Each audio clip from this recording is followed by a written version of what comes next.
Een doekboord of een romtecapsule, dat wie de eerste reactie van Joop Skipper, doet er voor het eerst confronteerd waard met de hyperbare kamer. Hij is juist een van de 6 patiënten die een behandeling in de drukruimte krijgt. Een aparte ondervinding.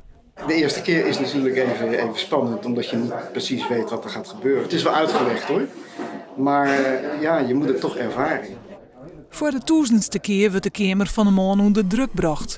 Maar het omdraaien van de kaai, terug wethouder Offinga, wordt de druk stadig omheen gebracht, naar rond 2 keer hoger als gewoon. Een druk die het vergelijkbaar is met doeken op 15 meter diepte. Door die hege druk kan het bloed meer zuurstof terug het lichaam brengen en daarmee kunnen iepen wonden rapper genezen. De belangrijkste groep mensen die we hier hebben zijn mensen die bestraald zijn en dan een bestraald gebied hebben waar de stamcellen niet meer goed functioneren en de wondgenezing niet meer goed op gang komt. Dus in- of uitwendige wonden die niet meer willen genezen in een bestraald gebied. De nieuwe behandelmethode wie de redding voor de dochter van Roelie Waringa. Zij hier baarmoederhalskanker en werd er slim ziek van. En had dus een hele hoop bestralingen ondergaan. 24 boetebestralingen en 60 binnenbestralingen. En dan werd er een hele hoop kapot maken van binnen.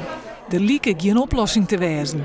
Maar na rond 40 behandelings in de drukkamer is het nice positief.